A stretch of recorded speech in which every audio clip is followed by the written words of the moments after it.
Hello friends, आप सभी का इस वीडियो में वेरी वेरी वेलकम है।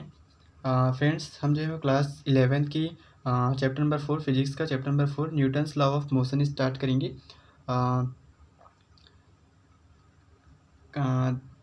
फिजिक्स को स्टार्ट करने से पहले मैं आप लोगों को एक चीज़ बताना चाहता हूँ कि जैसे आपने टेंथ के बाद में जस्ट क्या के 11th में आए, ठीक ना। 11th में आए तो 11th में आपको एक नया सब्जेक्ट फिजिक्स पढ़ने को मिलता है, ठीक है। वो भी अच्छी खासी मोटी बुक रहती है, ठीक है। तो आपको क्या करनी है, फिजिक्स को जितनी अच्छे से आप क्या करोगे उसको अपनी डेली लाइफ से जोड़ के पढ़ोगे, ठीक ना। जितनी कंसंट्रेट के साथ में और एक एक लाइन टू लाइन उसके मीनिंग को समझोगे तो आपको फिजिक्स बहुत ही अच्छे सब्जेक्ट लगने लगेंगे, ठीक है। तो चलिए बिना देरी के हम क्लास स्टार्ट करते हैं। और आज का जो हमारा पहला टॉपिक रहेगा वो पॉइंट मास रहेगा, है ना। पॉइंट मास क्या चीज़ होती है, पॉइंट ऑब्जेक्ट क्या चीज़ होती है, इसके बारे में हम समझेंगे कि पॉइंट ऑब्जेक्ट क्या चीज़ होते हैं, ठीक है। जैसे कि ये नाम से स्पष्ट हो रहा है कि पॉइंट मासेस क्या चीज़ होते हैं, ठीक है ना। पॉइंट, अब ये जो पॉइंट होती हैं, पॉइंट मास मतलब ये कोई पॉइंट के बारे में बात करें। पॉइंट मीन्स ऐसे पेन की नोक भी हम बोल सकते हैं, ठीक है ना। पेन की नोक से जो डॉट करते हैं उसको हम पॉइंट बोल सकते हैं, ठीक है। तो पॉइंट मास क्या चीज़ होते हैं, है ना। तो फर्स्ट इसके जो पॉइंट है उसको देखो कि an object can be considered as a point object if during motion in a given time it covers distance much greater than its own size. यानी कि क्या बोल रहा है कि कोई भी आपके पास ऑब्जेक्ट है जिसको हम पॉइंट ऑब्जेक्ट बोल सकते हैं कब, जब किसी गिवन टाइम में जो मोशन कर रहे हो ऑब्जेक्ट, तो उसके द्वारा जो डिस्टेंस कवर किया गया, अगर वो डिस्टेंस उसकी साइज़ की कंपैरिजन में बड़ा है, ग्रेटर है, तो हम उस ऑब्जेक्ट को क्या बोलेंगे, पॉइंट ऑब्जेक्ट बोलेंगे। क्लियर। जैसे कि अगर एक छोटा सा चौक है या चौक को हम क्या करते हैं, कुछ दूर फेंक देते हैं, तो उसके द्वारा जो डिस्टेंस कवर किया जाएगा वो उसकी साइज़ की तुलना में क्या होगी, बड़ी होगी। तो हम उसको क्या बोलेंगे, उस चौक को क्या बोलेंगे, पॉइंट ऑब्जेक्ट बोलेंगे। जैसे अगर आप यहाँ पास खड़े हुए हो ना, अब आपने क्या किया, चलना प्रारंभ, आपने जो है वो मोशन करना प्रारंभ किया, तो आपने क्या किया, हाँ, 2 किलोमीटर जाने के बाद आप यहाँ पर रुक जाए। यहाँ पर कितना हो गया, 2 किलोमीटर जाने के बाद आपने रुक गए, ठीक ना। तो हुआ क्या कि आप जो 2 किलोमीटर मतलब जो 2 किलोमीटर आपने क्या किया, डिस्टेंस कवर किए हैं, उस डिस्टेंस की तुलना में, उस डिस्टेंस के कंपेरिजन में आप क्या हो गए जी, आपकी जो साइज़ है वो क्या हो गई, छोटी हो गई। तो आप क्या कहलाओगे, उस डिस्टेंस के कंपेरिजन में आप जो वो पॉइंट ऑब्जेक्ट कहलाओगे। ओके। सेकेंड पॉइंट ये बोलते हैं कि जो ऑब्जेक्ट होते हैं, object with zero dimension is considered as a point mass, ठीक है। जो ऑब्जेक्ट होती है, मतलब ये जो ऑब्जेक्ट होती है ना, वो क्या होता है, जीरो डायमेंशन में कंसीडर होते हैं। जो पॉइंट मास होती है वो क्या होता है आपका, जिसकी जो डायमेंशन होते हैं वो ज़ीरो होती है, ठीक है। डायमेंशन ज़ीरो क्यों होती हैं, ये पॉइंट आपके दिमाग में आना चाहिए। फिजिक्स आप पढ़ रहे हो तो चीज़ें क्यों होती हैं, ये चीज़ें आपके माइंड में आना चाहिए।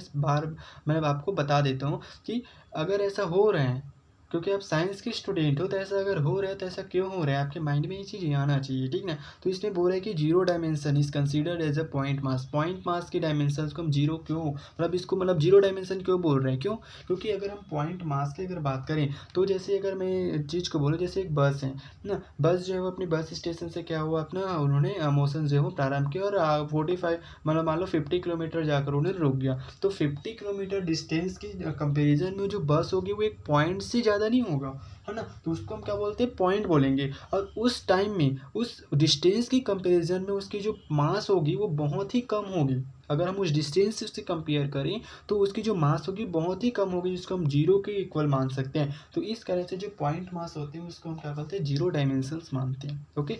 थर्ड इसमें जो पॉइंट है क्या बोल रहे हैं कि point mass is a mathematical concept और concept to simplify the problems, ठीक है। जो पॉइंट मास होते हैं उसको हम क्या कर सकते हैं, एक मैथमेटिकल कंसेप्ट है जिससे हम क्या करते हैं, प्रॉब्लम्स को सॉल्व करते हैं। ओके। तो ये चीज़ें हो गया क्या चीज़, पॉइंट मास के। पॉइंट मास होता क्या चीज़ है, पॉइंट ऑब्जेक्ट। सबसे पहले हम पॉइंट ऑब्जेक्ट को देखें, उसके बाद में हमने क्या देखा कि पॉइंट मास होता क्या चीज़ है। ओके। अब हम जो है वो नेक्स्ट टॉपिक्स पे आते हैं। नेक्स्ट टॉपिक हमारे पास ये बोलते हैं कि जो इनर्शिया होती है वो क्या चीज़ होती हैं। और आपको ये बता देते हैं कि जो इनर्शिया होती है वो आपके न्यूटन्स के फर्स्ट न्यूटन के फर्स्ट लॉ ऑफ मोशन के नाम से भी जाना जाता है। ओके। तो जो इनर्शिया होती है, इनर्शिया को सबसे पहले आप क्या करते हैं, थोड़ा सा उसके बेसिक कॉन्सेप्ट को समझते हैं कि इनर्शिया होती क्या चीज़ है ना। तो देखो, फर्स्ट पॉइंट इसमें है कि जो inherent property of all bodies by virtue of which they cannot change their state of rest or uniform motion along a straight line by their own is called criteria inertia। ठीक है, तो ये बोल रहे हैं कि जो जितनी भी बॉडीज़ होते हैं, ऑल द बॉडीज़, ठीक ना, उसमें क्या होते हैं, उसमें उनके सभी के अंदर क्या होते हैं, इनहेरेंट प्रॉपर्टी होती है ना, मतलब उसके अंदर सभी के अंदर क्या होती है, कुछ ना कुछ ऐसी प्रॉपर्टी होती है जिसके कारण वो क्या करते हैं, can not change their state, जिसके कारण वो अपनी अपनी जो स्टेट होती है उसको चेंज नहीं करते। मतलब जिस स्टेट में है, चाहे वो अगर वो रेस्ट में है तो रेस्ट ही रहेगी, और अगर यूनिफॉर्म मोशन यानी कि एक समान वेलोसिटी से क्या कर रहे, मोशन कर रही है कि स्ट्रेट लाइन में, तो वो जो है वो यूनिफॉर्म मोशन ही करेगा। तो ये जो है वो क्या कहलाते हैं, ये जो है वो इनर्शिया कहलाते हैं। ठीक है, सेकेंड पॉइंट इसमें बोल रहे हैं कि जो इनर्शिया होता है, inertia is a not physical quantity. ठीक है, ये जो है कोई फिजिकल क्वांटिटी नहीं है, it is only a property of the body which depends on mass of the body. ये चीज़ क्या चीज़ है, ये जो है वो बॉडी की प्रॉपर्टी होती है जो कि सिर्फ किस पर डिपेंड करती है, मास पर, बॉडी के मास पर डिपेंड करती है।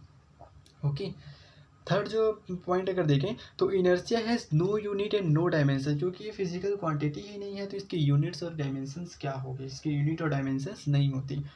फोर्थ पॉइंट इसको देखो क्या, कि two bodies of equal masses, अगर आपके पास टू बॉडीज़ है ना, टू सिस्टम्स हैं, टू बॉडीज़ हैं जिसका जो मास है वो इक्वल है, one in motion and another is rest, एक क्या कर रहे हैं, मोशन में है और एक जो है वो रेस्ट पे है, पोसेस सेम इनर्शिया, ये दोनों जो है वो सेम इनर्शिया क्या करते हैं, इन दोनों का जो सेम इन दोनों का क्या होता है, सेम इनर्शिया होते हैं। बिकॉज क्यों, क्योंकि जो इनर्शिया होती है, inertia because it is a factor of mass, ये जो है सिर्फ किसका फैक्टर होता है, मास का फैक्टर होता है, मास पे डिपेंड करता है। ये जो है वो किसी भी बॉडी के वेलोसिटी पर डिपेंड नहीं करता है, and does not depend upon the body, यानी कि ये सिर्फ मास पर डिपेंड करता है, वेलोसिटी पर डिपेंड नहीं करता। इस कारण से अगर आपके पास टू बॉडीज़ हैं जिसका इक्वल मास है, तो अगर और एक मोशन में है एक रेस्ट पे है, तो भी चाहे कुछ कैसी भी रहे उसकी वेलोसिटी, अगर मास सेम है तो दोनों की जो बॉडी है, दोनों बॉडी के जो इनर्शिया है वो क्या होगी, सेम होगी।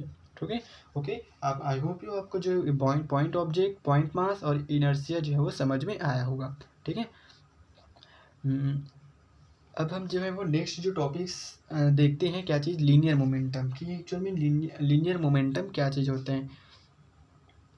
ठीक है,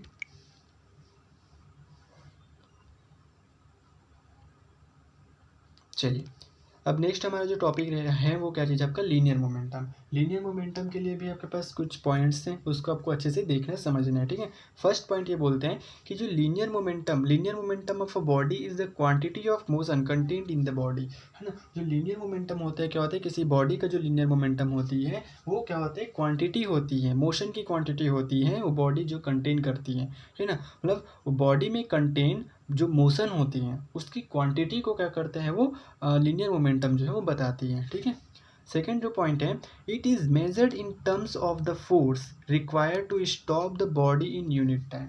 ये जो लीनियर मोमेंटम होती है वो फोर्स, टर्म्स ऑफ फोर्स यानी फोर्स के टर्म में भी मेजर करते हैं।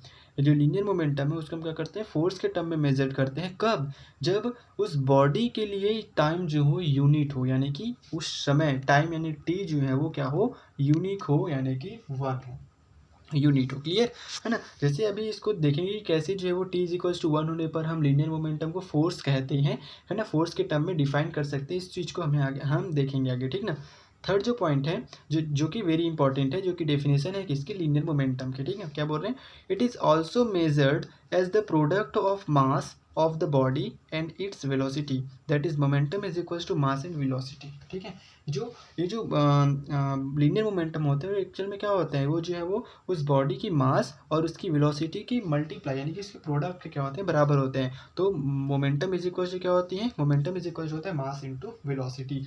ये एक्चुअल में डेफिनेशन क्या है, ये वाला, कि if a body of mass m is moving with velocity v, then its linear momentum p is given by p is equals to m into v। m क्या चीज़ है, मास है, उस ऑब्जेक्ट का मास है, और v जो उसकी क्या चीज़ है, वेलोसिटी है। तो यही चीज़ आपके पास क्या है, मेन डेफिनेशन है कि if a body of mass m, यदि आपके पास एक बॉडी है जिसकी मास m है, वो v वेलोसिटी से क्या कर रहे हैं, मूव कर रहे हैं, तो उसकी जो लीनियर मोमेंटम होती है वो किस तरह से दी जाती है, p is equals to M V से दिया जाता है। ओके, अब थर्ड जैसे पॉइंट अपने पास हुआ क्या चीज़, ये एक्चुअल में इसका क्या चीज़ है, डेफिनेशन है। P इज इक्वल से क्या हो गया आपके पास mv हो गया। अब सेकंड जो हमें पॉइंट ये बोला गया था कि हम लीनियर मोमेंटम को कब जो है वो फोर्स के टर्म में डिफाइन कर सकते हैं, जब यूनिट टाइम हो। तो उसको कैसे करते हैं, देखो ये हम m के बाद v है, v को हम लिख सकते हैं dv/dt। अगर हम dv/dt लिखें, इसका मतलब क्या हुआ, v को हमने क्या किया dt से डिवाइड किया। ये d है, d क्या बता रहा है, d जो है वो वेलोसिटी में चेंज को बता रहा है, ठीक है। हम जो है वो dv/dt लिखें तो dt का हमने यहाँ पर डिवाइड किया तो dt का क्या करेंगे यहाँ पर मल्टीप्लाई भी करेंगे, ठीक है, क्योंकि दोनों आपस में कैंसिल होकर बैलेंस ही बन जाए ना, mv का mv ही रहे, ठीक है। तो ये चीज़ हो गया। अब m, ये dv/dt क्या बताते हैं, dv/dt जो है वो क्या होता है, rate of change of velocity है, और rate of change of velocity क्या होता है, एक्सीलरेशन होते हैं। तो हम dv/dt की जगह लिख सकते हैं क्या चीज़, एक्सीलरेशन a लिख सकते हैं, क्लियर। और dt, इस dt को, ये वाली जो dt है ना, ये आपका क्या हो गया, dt हो गया, ठीक है। अब नेक्स्ट आपके पास क्या हो जाएगा, p इज इक्वल आपको क्या मिला, ma इंटू डी टी जो है, क्योंकि हमने यूनिट टाइम बोला तो डी टी को हम क्या करेंगे, 1 करेंगे। तो अपने पास क्या मिला, P is equal to M A मिला, एम ए, ठीक ना, P इज इक्वल क्या मिला, एम ए। और एम ए जो होता है वो क्या होता है आपका, फोर्स को डिनोट करता है, फोर्स को, ठीक है। तो इस कंडीशन में आपके पास क्या हो गया, लीनियर मोमेंटम जो है वो फोर्स के इक्वल हो गया। समझ में आया। सेकंड टॉपिक क्या है, सेकंड जो पॉइंट था वही यही था कि it is measured in terms of the force required to stop the body in unit time. Unit time जब रहेगा तो जो लीनियर मोमेंटम होती है वो फोर्स के इक्वल हो जाता है, फोर्स के टर्म में हम क्या करते हैं, उसको मेजर करते हैं। इतना चीज़ आपको क्लियर हो जानी चाहिए, ठीक है। अब इसकी हम डायमेंशंस और उसकी जो डायरेक्शंस इसको देख लेते हैं। फोर्थ जो टॉपिक है, फोर्थ जो पॉइंट है वो क्या बोल रहे हैं, it is a vector quantity.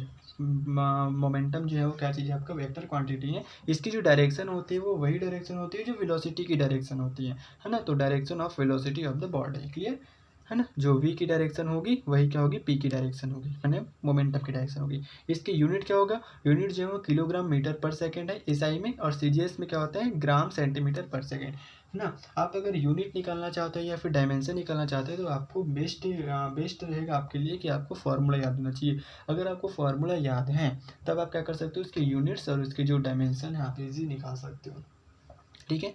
कैसे उसको हम देख लेते हैं यहाँ पर कि जो P इज इक्वल टू क्या था, P इज इक्वल टू अपने पास क्या था, mv, ठीक है, mv वेक्टर क्वांटिटी, इसलिए वेक्टर लगाना नहीं भूलना, ठीक ना, mv, ठीक ना। अब ये हो गया। अब अगर इसका हमें यूनिट्स चाहिए होगा तो m क्या चीज़ है, मास है। मास को हम किस में मेजरमेंट करते हैं, किलोग्राम में, तो ये हो गया किलोग्राम, क्लियर, ये हो गया, ठीक है। और डैश है, ठीक ना। v क्या चीज़ है आपका, वेलोसिटी है।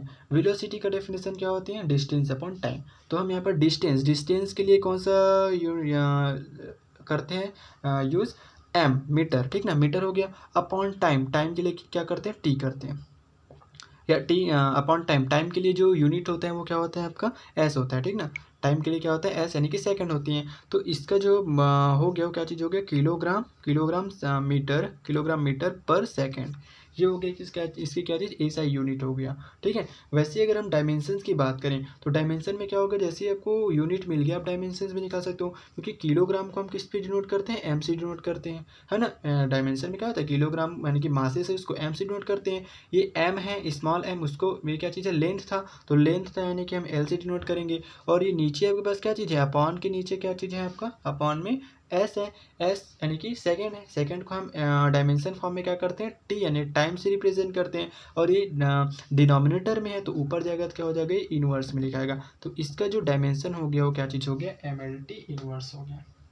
आई होप यू आपको जो लीनियर मोमेंटम के कॉन्सेप्ट आपको समझ में आया होगा, क्लियर है तक बातें, ठीक है। तो ठीक है फिर आज के लिए इतना ही, मिलते हैं नेक्स्ट वीडियो में, तब तक के लिए थैंक यू।